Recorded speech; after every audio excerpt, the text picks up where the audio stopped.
And I'm really excited for your guys' opportunity, because I've been thinking about what would be the best use of your time.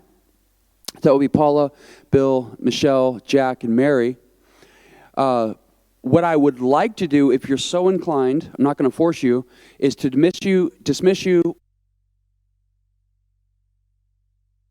through a section of Gottman's book beginning on page 187 that gives you a process which is so beautiful, so helpful, and so relevant to so many different scenarios, a process for dealing with emotional injuries, he calls it. So, and then once you read through that, then you could choose a past event. You know, it doesn't have to be massive, and you don't have to go into the details, you don't have to name names, but just to get your head wrapped around a process that could be helpful for your own life, but for so many other scenarios in people's lives around you. So I think that's going to be a better use of your time compared to what we're going to do tonight, because what we're going to do tonight, in some sense, is going to be repeated next week. So you guys I'm kind of asking you to trust me on this one, but if you insist on being here, then stay here. Up to you. So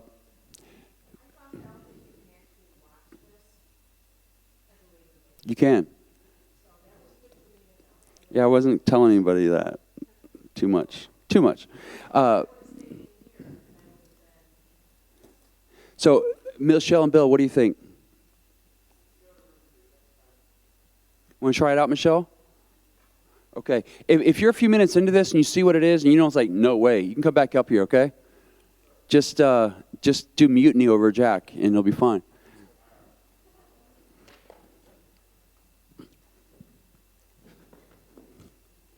All right, guys, I'm excited. I want to say on the front end of this,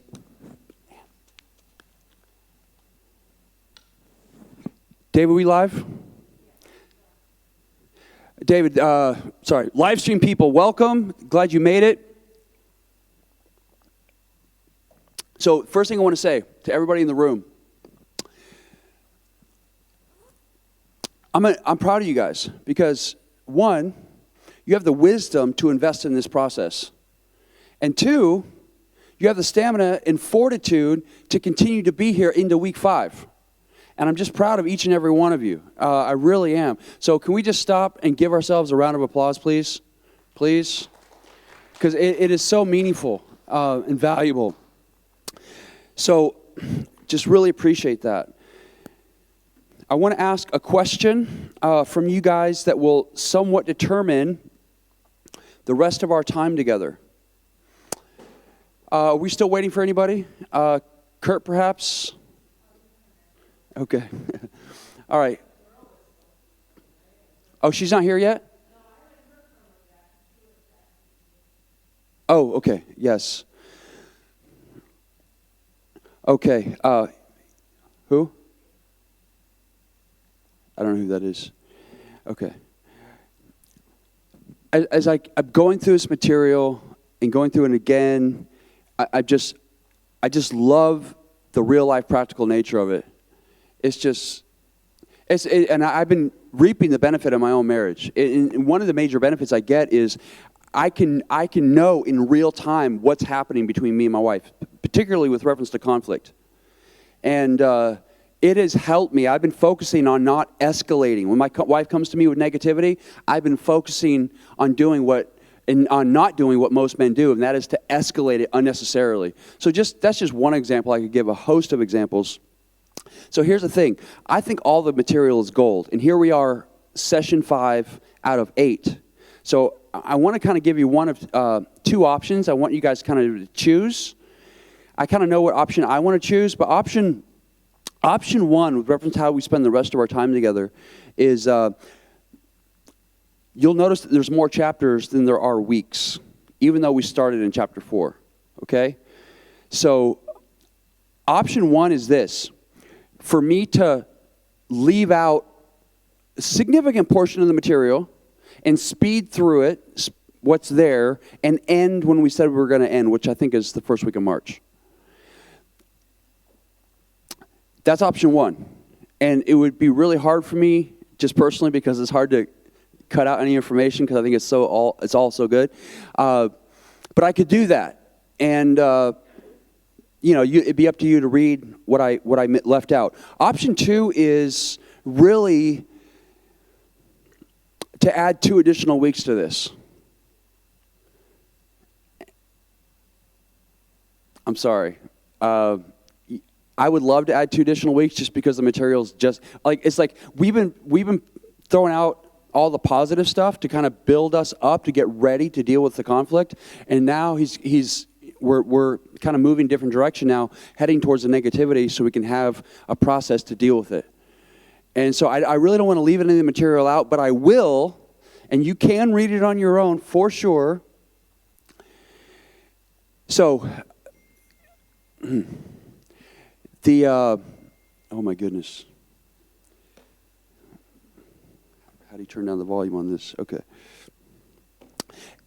So I'm giving you a second to process. Welcome, guys. So glad you made it. I want you to congratulate yourselves for having the wisdom to be here and the stamina and fortitude to make it this far into it. So well done, okay? Round of applause for yourselves, okay? We just did that, so I want you to do that for yourselves too. Yes. So we don't have to decide this week. Mike, go ahead.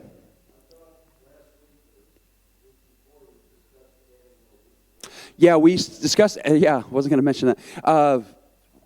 So I would love to have before what we said is I'd love to have a 9th week, which everybody seemed to be willing to do, where we can come here, sit in a big circle, and just you can give me your feedback, the good, the bad, and the ugly, like about what you got out of it, what could be improved, just we could share stories. Hopefully not war stories, but maybe some war stories, and just kind of bond over what we just went through.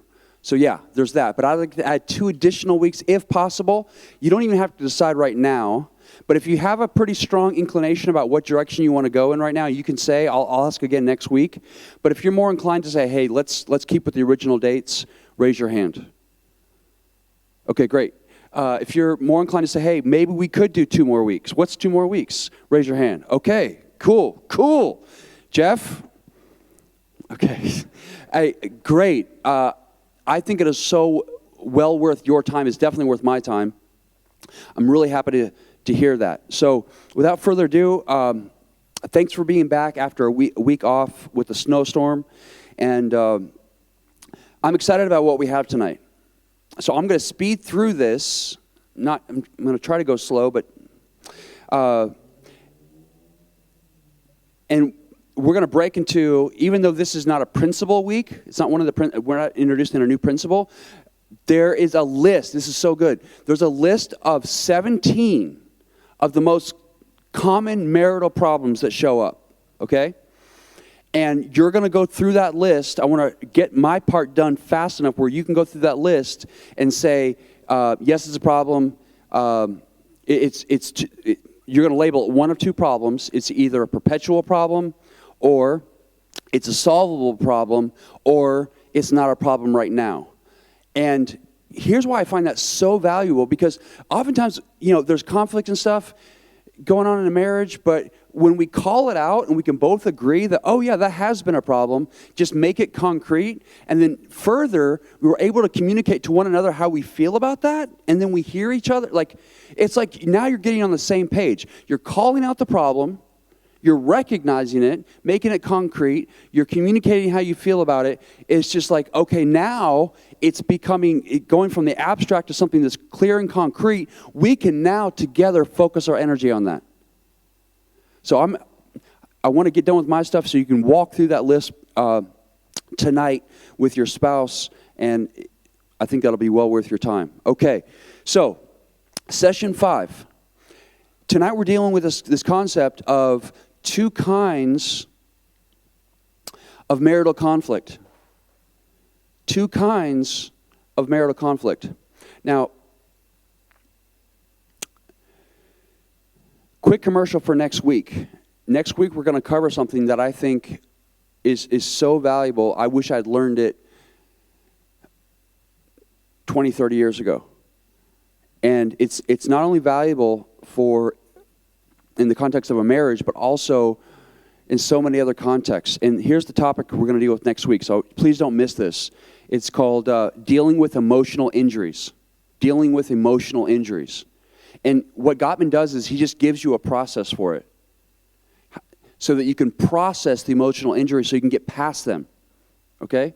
So the reason why Gottman would be talking about that is because often we're importing those past emotional injuries into the present and we're oblivious to it. Okay? So he actually gives you a process you can use for yourself and others. For instance, someone comes to you and they're just venting you and they're just pouring out their guts to you and you're like, I don't know what to do here. It'll give you a process whereby you can help other people in your life as well. Because this is rampant. No one escapes brokenness in our world. That's my opinion. No one escapes. So we're born into a broken world, and the world of brokenness we're born into includes emotional injury. So the fact that Gottman is going to give us a process is gold. Okay, having said that, moving forward. 2 kinds of marital conflict. Be on the lookout for when you are distancing yourself from your spouse. Now, when you first get married, you maybe can't imagine ever doing that. You're dating, you're engaged, you get married, you're a newlywed. You can't imagine that you could ever get to the place where you distance your spouse. But I don't know that there's any marriage that will ever exist where that doesn't happen to some degree or another at some point. So be on the lookout when you are you're distancing yourself from your spouse due to what? Unresolved conflict. And why would you do that? Why would you distance yourself? Because it's a protection device, mechanism. Protect, right? Walls up, armor up. That path followed to its destination is, guess what? Of course, divorce. And divorce, as we've said in the past weeks, divorce doesn't have to be, get lawyers, go before a judge, whatever. Divorce, in some sense, can be 2 individuals living in isolation and loneliness, even at the same address. Okay?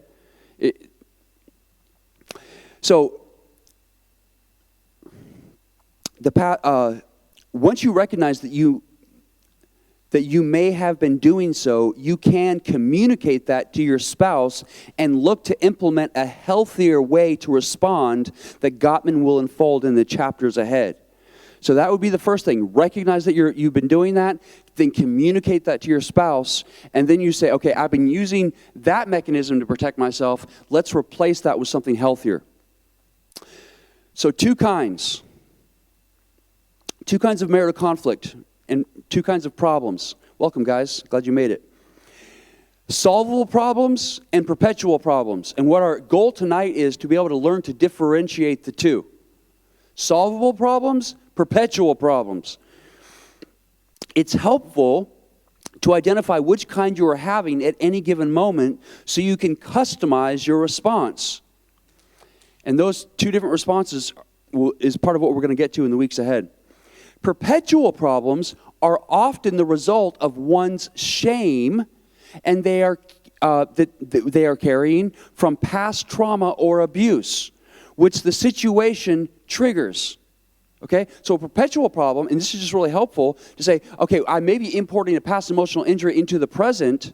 I'm oblivious to that, and I get triggered by a certain scenario with my spouse, and I don't know how we got from 0 to 60 in half a second. How did that happen? And it's just helpful to put that in your toolbox to say, oh, it may be something past, and I'm being triggered by my spouse. But if I dealt with the past, then suddenly the conflicts we're having have far less significance, far less likely to get you to 0 to 60 in half a second. Okay, especially if you can realize that's what's happening in real time with your soul. So heal the underlying shame, and the perpetual problems will no longer have its power over you, meaning the conflict becomes much more bearable and doesn't have a heavy emotional toll. Now, I'm not saying that the problem will completely go away, but it certainly loses its ability to cause take a heavy emotional toll. So first kind of problem, perpetual. 69% of marital conflicts fall into this category. 69%. These are the kind that aren't going away. So no matter who you married, This is so good. No matter who you married, you would still have perpetual problems. Now that flies in the face of the grass is greener, okay? On the other side. They would just likely be different perpetual problems. So no matter who you married, you're going to have them. It's just a matter of which ones they're going to end up being, okay? When choosing a long-term partner, you will inevitably be choosing a particular set of unsolvable problems that you'll be grappling with for the rest of your marriage. Marriages are successful to the degree that the problems you choose are ones you can cope with. However, you can have perpetual problems in your marriage and still be satisfied in and happy with your marriage. That is to say, and that's good news, that you can have perpetual problems and doesn't have to be a deal breaker, okay? So examples of perpetual problems include, here's 6. Meg wants to have a baby, but Donald says he's not ready yet and doesn't know if he ever will be. Perpetual. Walter wants sex far more frequently than Dana. 3, Chris is lax about housework and rarely does his share of the chores until Susan nags him, which makes him angry. 4, Tony wants to raise their children as Catholics. Jessica is Jewish and wants their children to follow her faith. 5, Angie thinks Ron is too critical of their son, but Ron thinks he has the right approach. Their son has to be taught the proper way to do things. Okay, so those are perpetual problems, but why? Why? 2 things that really help with perpetual problems, by the way, are keeping them in perspective. And 2, this is a huge one, using humor. It is so helpful to deflate much of the tension, and next week is going to be gold because we're going to get to certain specifics on how we can do that, is to use humor in real time.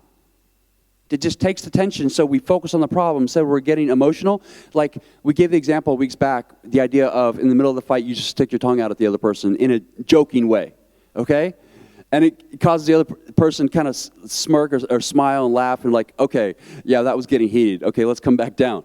You know what I mean? So we're going to get a lot of those, I think, even next week. So humor's huge.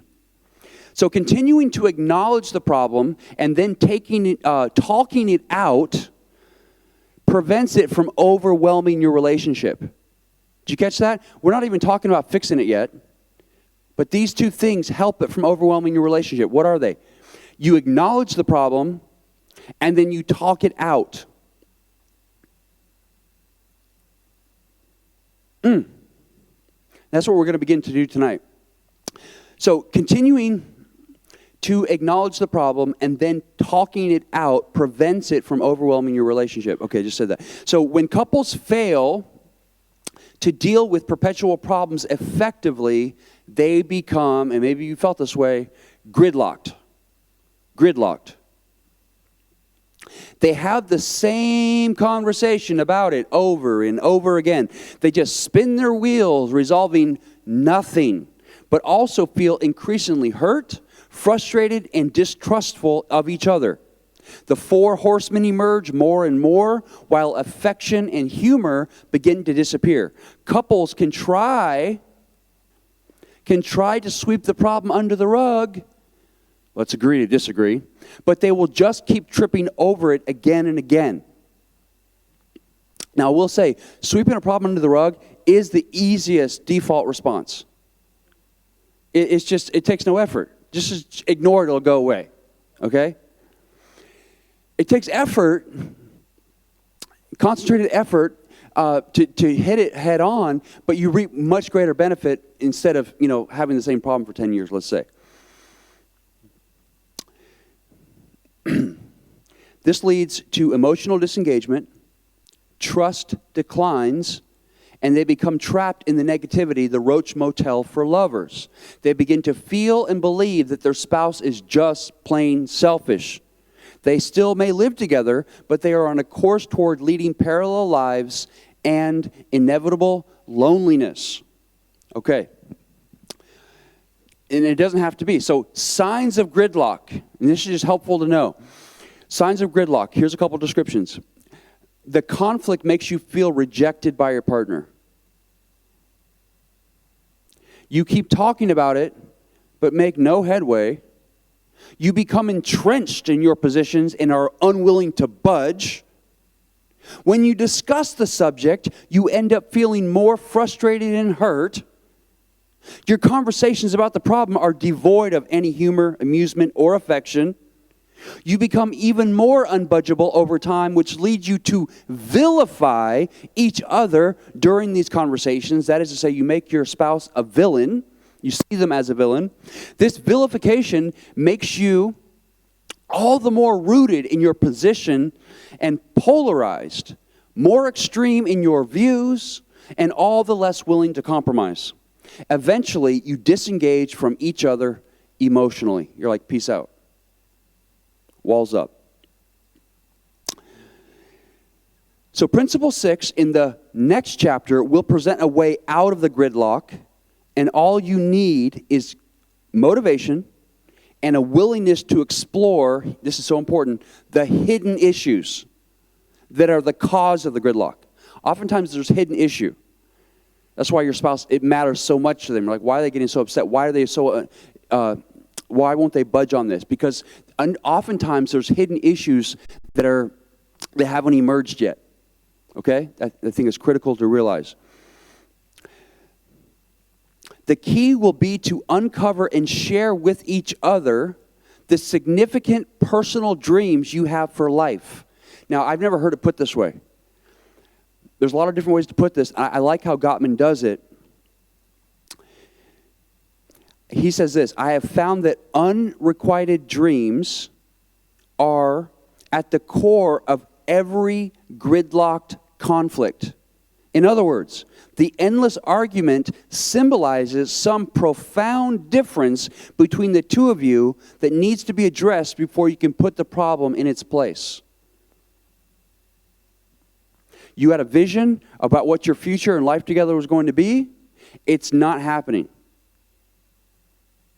And along with that, there's these hidden issues that are not on the table, so you can't even resolve them or deal with them because it's like they're invisible. But meanwhile, they're invisible. They're having this huge influence on you guys, on us, in our marriage. And so it's all very confusing. So if we can bring the hidden issues out into the open, then suddenly I can have a lot of insight into why my wife cares so much and why she's acting that way.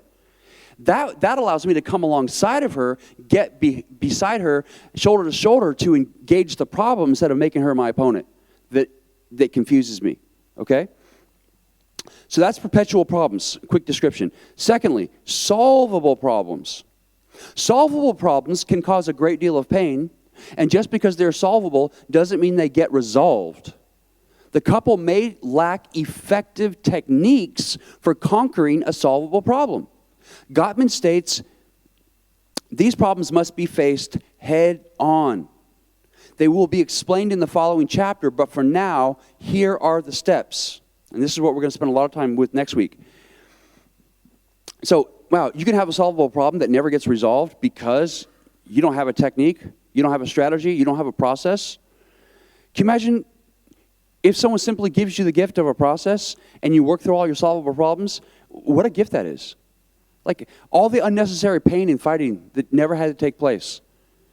Man, what a gift. So 5 steps, here they are. Make sure your startup is soft rather than harsh. We said that weeks before. Soft. So let's just do this, especially men. Like, hey, if you know, we said, was it last week or the week before, it's wives that typically, overwhelming majority of the time, are going to bring up the sticky issue. Okay? So what if men like, hey, we started facing some of these things head on, and we exercised leadership, and we brought up some of the sticky issues. And if we were to do that, whether it's the husband or the wife, you're going to exponentially increase your chance for success with step 1, as we saw in weeks past. Make sure your startup is soft rather than harsh. If it's harsh, if you use one of the 4 horsemen, for instance, in the first 3 minutes we saw, you've already doomed the conversation to failure. It cannot be productive. It will not lead to a healthy conclusion. It's just like beat each other up session, okay? So make your startup soft rather than harsh. 2, learn the effective use of repair attempts. Repair attempts. Now, next week, he's going to categorize them and give you so many examples under each category.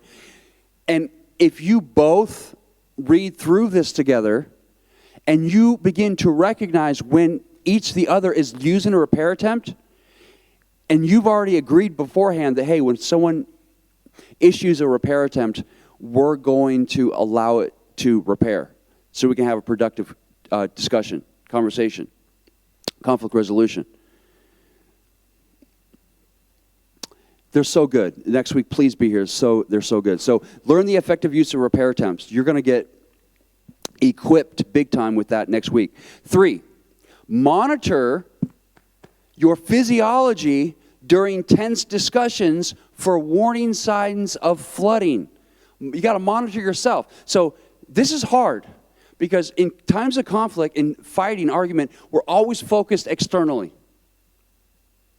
It takes some wherewithal and practice to begin to not only focus on what's external, the person in front of you, for instance, but also simultaneously to pay attention to what's going on inside.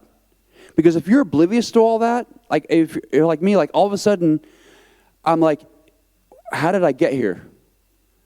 And so what would be signs that I'm getting heated or flooded physiologically?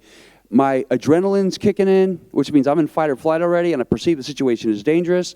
My heart rate is increased, my blood pressure, all these things. So if you're feeling anything like, you know what I mean? Like, okay, be aware of that. Be aware of that. You need to take 20 minutes, reschedule, come back. 4, learn how to compromise. Learn how to compromise. Now, some of us could use some help on this. What does compromise even look like? Compromise can't be, well, just agree with me and we'll be fine. Okay? Marriage is give and take. So learning to compromise. So that just tells me that in a conflict resolution opportunity, I'm going to give something, you're going to give something, we're both. Okay, so we could ask ourselves, what's the compromise here? I'll do this, you do this, and together. So what am I saying? I take my value system and my wife's value system. I understand what she cares about. I know what I care about. And the solution that we come up with has to include both sets of value systems. And hopefully, as you grow together, that becomes the same value system, but there will be exceptions. 5thly, become more tolerant of each other's, this is going to be shocking for you, imperfections. Okay? Imperfections. Now, man, I know we don't have any, right? No, we do. We're imperfect. We all have imperfections. Okay?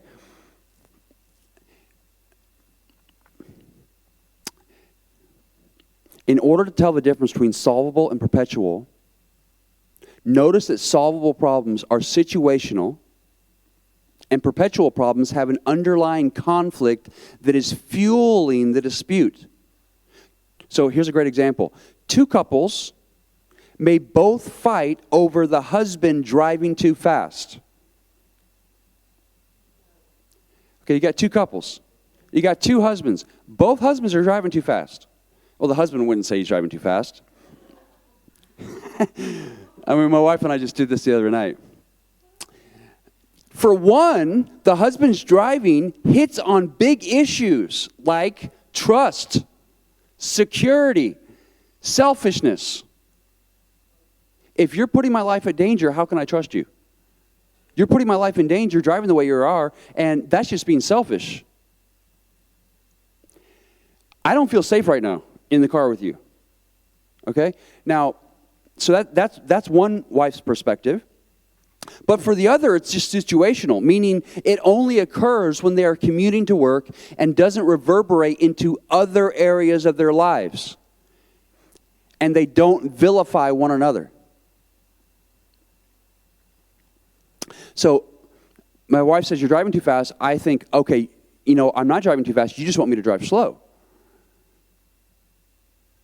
And so but if it's not going to, after we get out of the car, it's over. You know what I mean? It's not like we go to the next conflict and I'm importing the fact that she didn't trust me, she doesn't feel safe around me, and then I'm already, on a scale from 1 to 10, I'm already at a 5.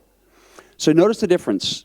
And Gottman's going to get to this, maybe not tonight, but the idea that there's a reason why the issues of trust, security, and selfishness come up for one couple, but not the other. So same scenario, one's solvable and one's perpetual. Okay? And we got to learn to know the difference. So I'm going to read through at least a few of these scenarios, and your job is to tell me if it's solvable or perpetual. Okay? I'm going to give you the answer. And if you want to know what the answer is, just for sake of time, I'm not going to read the extended reason why it's the answer. You can read that in your book. You'll find those on pages 145 to 146, for instance. So here's a few examples. You tell me if it's solvable or perpetual. 1, Cliff and Lynn agree that it's Cliff's job to take out the kitchen trash every evening after dinner. But lately, he's been so distracted by a big deadline looming at work that he forgets. Either Lynn ends up throwing out the garbage herself, or the trash just sits there. By morning, the apartment smells like a city dump, and Lynn is in a rage. Now, I don't know what they're putting in their trash can. I mean, solvable or perpetual? Solvable. 2, Elise wants to spend less time with Joel, ouch, and more time with her friends. Joel says this makes him feel abandoned. Elise says that she just needs time away from him. He seems very needy to her, and she's feeling suffocated by him. Solvable, perpetual? Anybody else? Perpetual. So good job, guys. Good job. That feeling of abandonment. Okay, my wife wants to go out with her friends. Okay, great.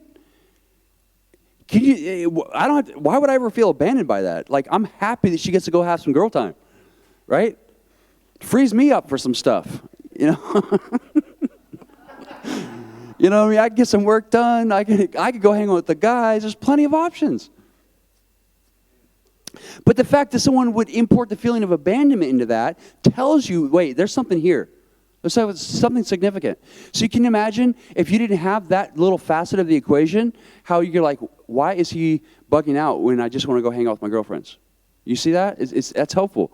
3, Ingrid doesn't like it that Gary sulks when he's upset with her, rather than telling her what's bothering him. But when he does let her know all the reasons he's unhappy, she criticizes him for bringing up so many issues at once. He says that since it's so hard for him to discuss such things, he doesn't want Ingrid to criticize his style of communication when he does acknowledge he's upset with her. Instead, he wants a reward. Namely, he wants Ingrid to say she's sorry. Solvable or perpetual? Now, okay, so a man, he doesn't communicate very much, and he finally takes the time to communicate what he's feeling. But then if the wife responds with, let's critique your communication style, she just changed the subject. Yeah. No, I wouldn't call it escalation. I mean, women are too smart for that.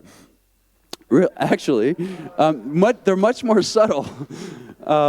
Women are intelligent. I'll just put it that way. So, is it solvable or perpetual? That's perpetual. Now, I want to say this to give you guys some hope. It's also true that a perpetual problem can turn into a solvable one. Okay? 4, Helena gets together with her friends every Monday night. Jonathan wants to take her ballroom dancing. But the class is only held on Monday nights. Helena doesn't want to give up her girls' night out. Solvable, perpetual? Solvable. Okay, that was easy. 5, Penny complains that Roger expects her to do all the work taking care of their newborn son. Roger says he'd like to do more, but because he works during the day, he isn't as experienced as his wife at diapering, bathing, and the like. Whenever he does try to do something, like pick up the baby when he cries, Penny tells him he's doing it wrong. This makes him angry, and he ends up telling her, do it yourself. Solvable or perpetual? Gottman actually has it as solvable. And Gottman, I think what the key here is, Gottman didn't mention any importing of, say, emotional,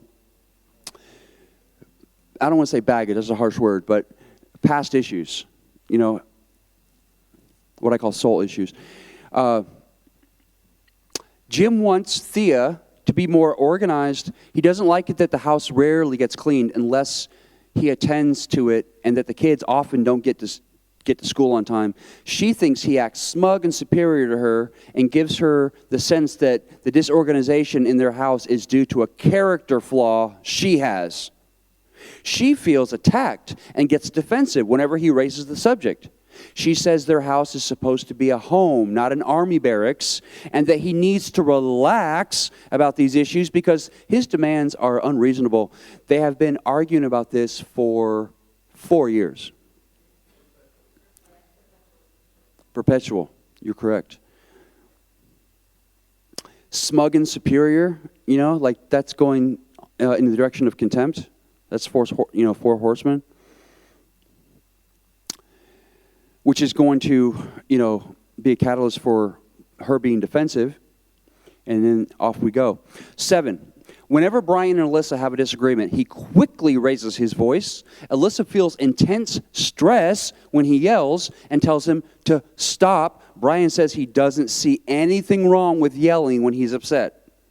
Alyssa starts to cry and tells him she can't take it. So they find themselves fighting over his yelling rather than whatever issue they disagreed about. Solvable or perpetual?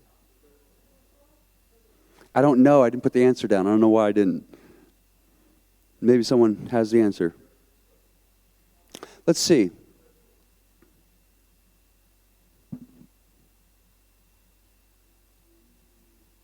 I'm going to say perpetual. So can someone look up the answer on page 146? Because I got to know. I got to know.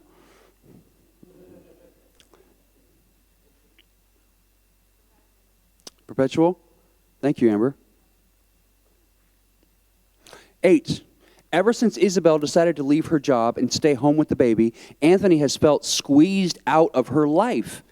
It seems to him that she doesn't have time for him anymore. She tells Anthony she doesn't want their son, Brendan, to feel abandoned by her, as she did by her own mother.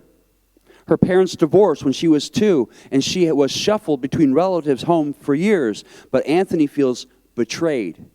He has always loved how nurturing and attentive Isabel was toward him. Now it seems that's all being directed at the baby, and he feels cheated. Clearly that's perpetual. All right, so we got 2 more examples. Just for sake of time, I'll keep moving. Now, these are good. These are really good. These can be game changers for you, okay? And we're already close to being done here. Keys to managing conflict. And Gottman's going to go into more detail next week. But here they are for now in summary form. Keys to managing conflict. In the chapters ahead, you will find specific techniques for handling marital troubles, whether perpetual or solvable, but first, some overall advice. Number 1, negative emotions are to be ignored and swept under the rug, right? No, negative emotions are actually very important. Very important. Although it is stressful to listen to your partner's negative feelings, remember that successful relationships live by the motto. And this is one of my favorite, this might be my most favorite quote in the whole book. When you are in pain, the world stops and I listen. This is true even when your partner's anger, sadness, disappointment, or fear is directed at you. Negative emotions hold important information about how to love each other better. It takes a lot of understanding and proficiency in attunement to be able to really hear what your partner is saying when he or she is upset. One of the goals of this book is to guide partners toward expressing their negative emotions in ways that allow each other to listen without feeling attacked, so that the message gets through in a manner that encourages healing rather than more hurt. These sorts of discussions can be tough for both parties. It will help if you can both acknowledge this and remember to be gentle with each other. So, last Sunday, we were bringing up a quote from Gottman's other book, Raising Emotionally Intelligent Children. And it was discussing how parents deal with kids' emotions. Some just dismiss them. Some parents punish their kids for having negative emotions. And some parents are just the kid's buddy, but don't offer any guidance when the kid's having a negative emotion. But Gottman goes on to say that he quotes this one father that says, when my child is having a negative emotion, I feel like that is when they need me most. And he gives a two-step process, essentially. He says, you want to listen to them express their negative emotions, empathize with them, and then give guidance for how they can tackle the issue that they're upset by. And essentially, that's what he's talking about here. So you realize this is such gold. If my wife's coming at me, even at me, and I'm the problem, and she's expressing negativity about me, and I'm feeling disrespected, I don't have to get emotionally heated. I can actually interpret that as, this is my wife communicating to me that she needs to connect with me. And this is actually a way that I can deeply connect with her, I can support her, and love her in this moment.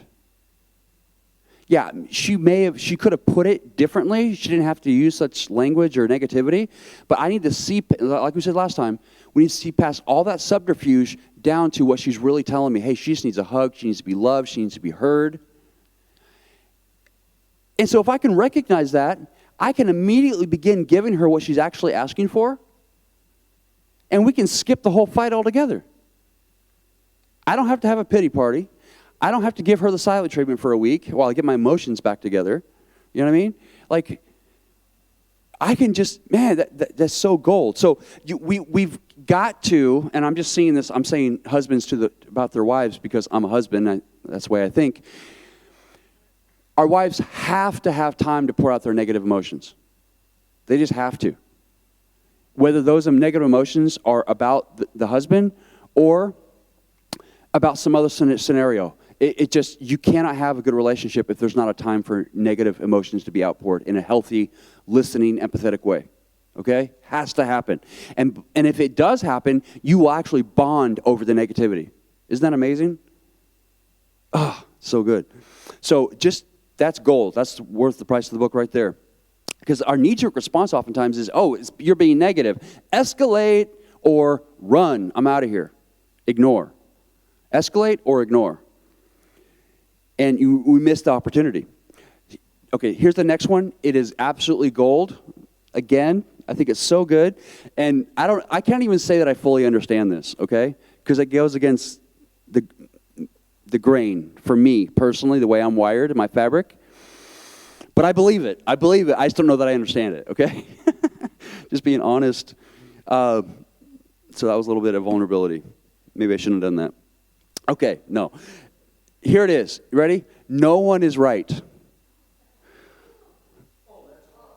That's got to be wrong, right, guy? That's wrong. Like, what? No. Like, I see things in black and white. You either got it right or you got it wrong. Simple.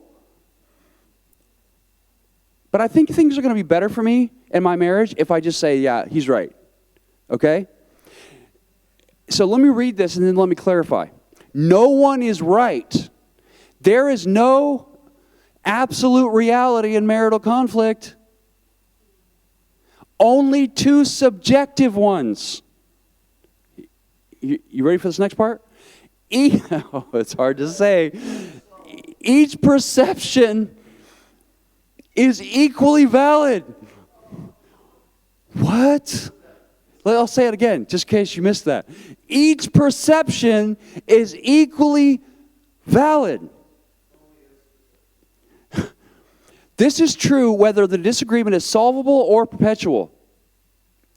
As my friend Dan Siegel says, there is no immaculate perception. It will help you resolve your differences if you remember this basic truth.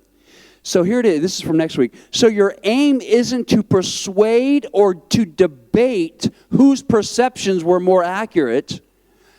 I'm right. No, here's why I'm right. No, I'm right. Here's why you're wrong. Do you want to spend your time doing that? Instead, your goal is to gain greater understanding of each other's subjective reality. As we will see in the next chapter, this is how you process past emotional injuries. So what Gottman is saying is kind of like earth-shattering for me. He's saying, look, at the whole point of fight, and like I got it wrong. Like I wish someone would have told me before we even got married. The whole point of a conflict is not for me to persuade my wife that I'm right and to show her how wrong she is. What? Are you sure? I thought that was the whole point. She needs to see she's wrong, and as soon as she acknowledges that, everything will be fine. Why will it be fine? Because I'm right.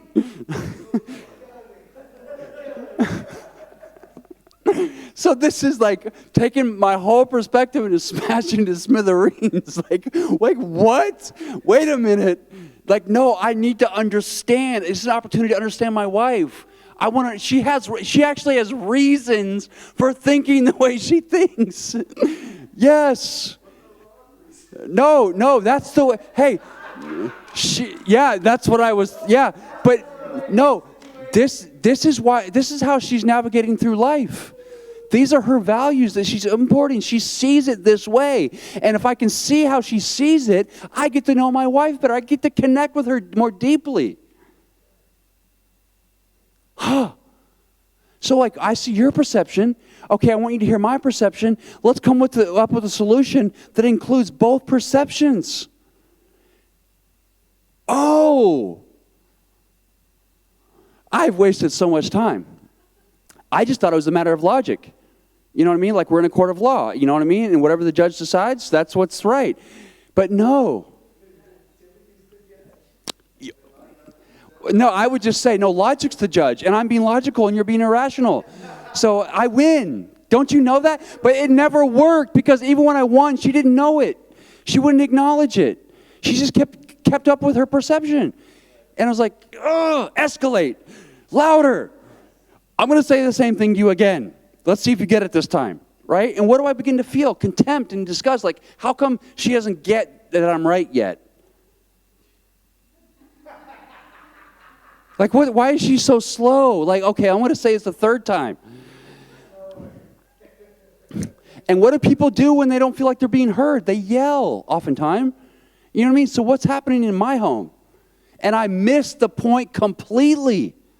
I missed an opportunity to connect with my wife, to understand her.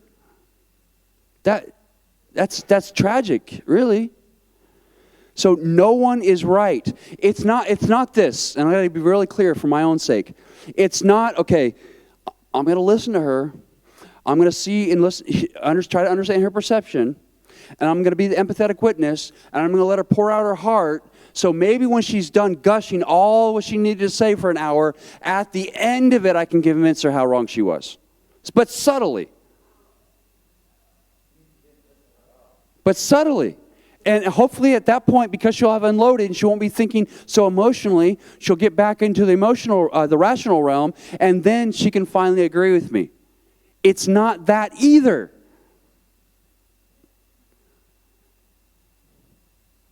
So if it's not option 1 that I gave you, and it's not option 2 that I gave you, you may see how much time and emotional distress we can save if we just understand this.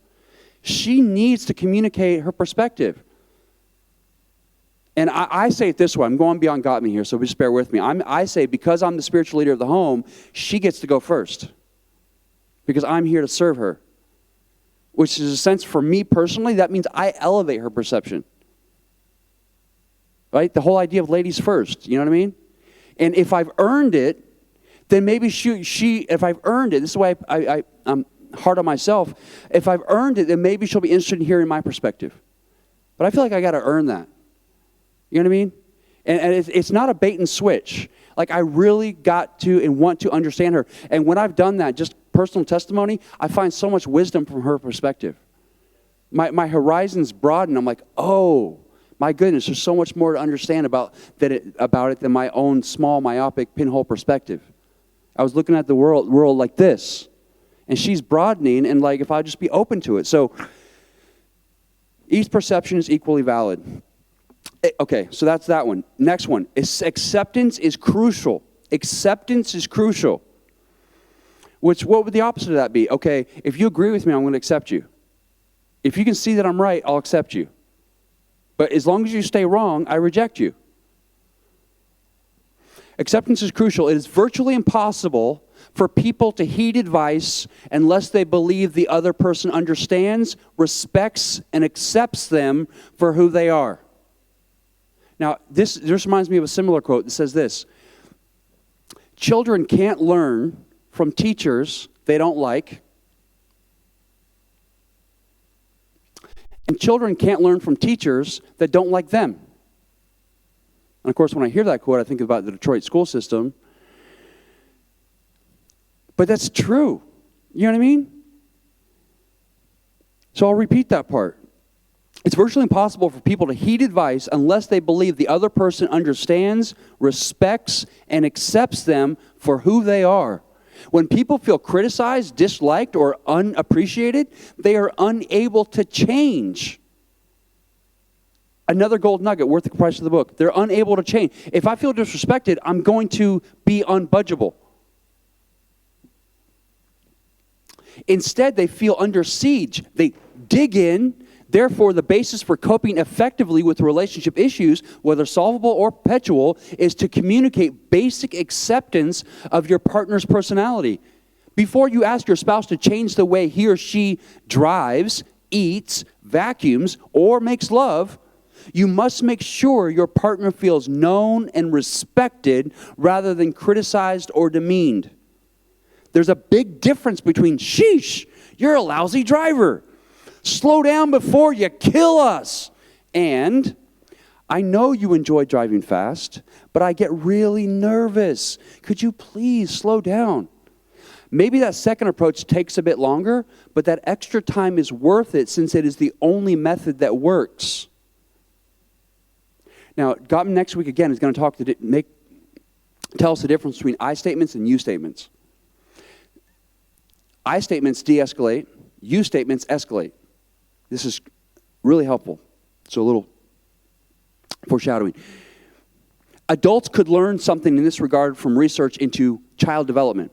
Children thrive when we express understanding and respect for their emotions. Here's an example. Oh, that doggy scared you. You're crying because you're sad right now. You sound very angry. Let's talk about it, rather than belittle or punish them for their feelings. It's silly to be afraid of such a little dog. Big boys don't cry. Go to your room till you calm down. When you let children know that all their emotions, including the negative ones, are okay to have, you are also communicating that they themselves are acceptable even when sad, crabby, or scared. So the alternative is conditional love, right? That's what he's describing, conditional love. As long as you don't have any negative emotions, I love and accept you and like you. Have negative emotions, I punish you, send you to your room. This helps children feel positive about themselves, which makes growth and change possible. The same is true for adults. In order to improve our relationship, we need to express acceptance of our partner. And just a reminder that Gottman just said, when we communicate acceptance, we're in the status or position where we can change if we need to. But if you come at us, there's no way I'm changing my position. Come at me. Dig my heels in. No way, right? Same with kids, same in our relationship and our marriage. Next, and again, we're almost done. Focus on fondness and admiration. If you or your spouse finds it hard to accept each other's perspective, it may help if you work more on the exercises of chapter 5. I have found that a robust fondness and admiration system is central to remaining happily married, foibles and all. Many of the older couples I studied were masters at this. They had been married for a very long time, some for more than 40 years. Through the course of their marriage, they had learned to view their partner's shortcomings and oddities, I have lots of those, as amusing parts of the whole package. And I gave the example of my wife leaving dishes around the house and leaving lights on. But you know what? If, say, she completely stopped leaving dishes around the house and turned off every light every single time, I really believe that would be such a shift in her personality. I would take the hit because those same things are probably the catalyst and cause for a host of other things that I do absolutely love about her. So would I really want to get rid of those things? Absolutely not. Because what would the implications of that be for the rest of our life together? Something imperceptible, I'm sure, but hugely. It would be a great loss. I know this. So it's because that's part of the whole package, as Gottman says. Healthy couples have learned to mellow about their partner's faults. So although they communicate to each other every emotion in the spectrum, including anger, irritability, disappointment, and hurt, they also communicate their fundamental fondness and respect. Whatever issues they are discussing, they give each other the message that they are loved and accepted, warts and all. And again, Gottman's just going to give us a long list, broken down by category, how to communicate this in real time during the conflict. He's got so many good ideas. It's just wonderful. So again, we're building up, keeping that love tank filled on a regular basis. That way when we get into a fight, it's not automatically attack her and a character because I'm already filled with contempt and disgust. It's like, you know what? It's just about the situation. Let's figure it out, right? I accept her, warts and all, foibles. And she accepts me the same. When couples are not able to do this, sometimes the problem is that they are unable to forgive each other for past differences. Sometimes notice what the word is, unable to forgive for past differences. It's all too easy to hold a grudge. For a marriage to go forward happily, you need to pardon each other and give up on past resentments. This can be hard to do, but it is well worth it. When you forgive your spouse, you both benefit. Bitterness is a heavy burden. Bitterness is a heavy burden. As Shakespeare wrote in The Merchant of Venice, mercy is twice blessed. It blesses him that gives and him that takes.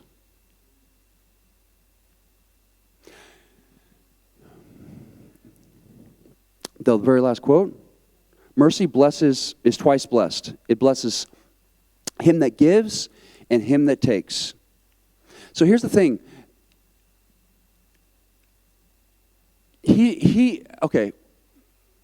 And this is the last paragraph, okay? We're done. We're gonna break up now. But let me say this about this. If you just take what Gottman said right there, it's like, oh, let's go to something really, let's go to the deep end of the pool real quick, okay? Let's say there's infidelity in your marriage. Let's say the husband cheated on the wife, okay? Say it was 5 years ago, maybe 10, maybe 2. And so if that was true, if that were the scenario, and you heard Gottman say, oh, just pardon them, because bitterness is a heavy burden, you might be thinking, I can't just pardon them, just forget about it, because it so violated my sense of justice. That was deep betrayal. So Gottman's been pretty good up to this point, but now he's just telling me, oh, just pardon them? How can I even do that? I may want to, but I'm still ruminating about it, okay? Okay, so let me say this in preparation for weeks ahead. That is why next week he introduces this process for dealing with past emotional injuries. And I love the way he puts that, injuries. There is a process for processing that past pain. And I look at as many models for dealing with this as possible. Gottman's, just fleshing out a new model, the same, but using different words and vocabulary. So if you're hearing that and you think, whether you're on live stream or even here tonight, that Gottman's asking me to pardon something that's actually huge and that it violated my sense of justice, my partner did, he's going to give you a process next week to work through it, because it does have to be processed, okay? So you can let it go, and actually pardon, as he puts it, okay? So he's not making light of it. He's not just being cavalier, like you can wave the magic wand and just pardon someone. Sometimes it seems impossible to forgive, doesn't it? Okay. So there's a way. There's a process. We're not going to get there. So tonight, we'll get there next time. So that's all I have to say for tonight. I hope that was helpful. And I want you to break up now, whether here or at home, whatever's more comfortable for you. Because some of y'all have to go home, put the kids to bed, then you can actually give this your full attention. But page 148 is going to list out 17 scenarios. And it's going to ask you to label those perpetual, solvable, or not a problem right now. And then it's going to, and it says, check any of the specific items below that are problems within this general area. So we don't always help each other reduce daily stress. We don't talk about their stress. So list those out, check mark them. It just, what it's doing, if you go through all 17, you can now, you know what the problems are. Now they went from being murky, cloudy, to being crystal clear. So now you know what to draw your attention to, okay? So super helpful. And he gets us talking about how we feel about the problem we're having, okay? And again, we want to understand each other's perception. And that's how we're going to connect, okay? All right. Thank you guys for being here. See you next time. What? So, okay, what's the homework for next week? If you don't, you got to finish that process, okay? There's 17 of them there. It's not going to, this one, compared to some of the others, it's not going to take a whole long time. But if you get through that, try to get caught up on all the rest of the homework, okay? On the exercises. Spend some time there. Make it enjoyable. You know, maybe do a date night on a Friday, order some takeout, some food, or go to a restaurant and just open up the book and work through some questions. And just connect. That's the point, is to connect, to feel close. Gottman says in another article, he says, yeah, there's 7 billion people on the planet, so potentially I could have married, half of those. But the way I feel about my wife right now is I couldn't possibly have married anybody else and had the marriage I had with my wife. It becomes that special. You know what I mean? So if you're there, I'm so excited for you. If you're not there, you can get there. And we're working through that. So if you're not there, you actually have a lot to look forward to. Okay? All right, you guys are dismissed. Get caught up on your homework. Get through that questionnaire on page 148. And we'll pick it up next week as Gottman just keeps bringing it. All right.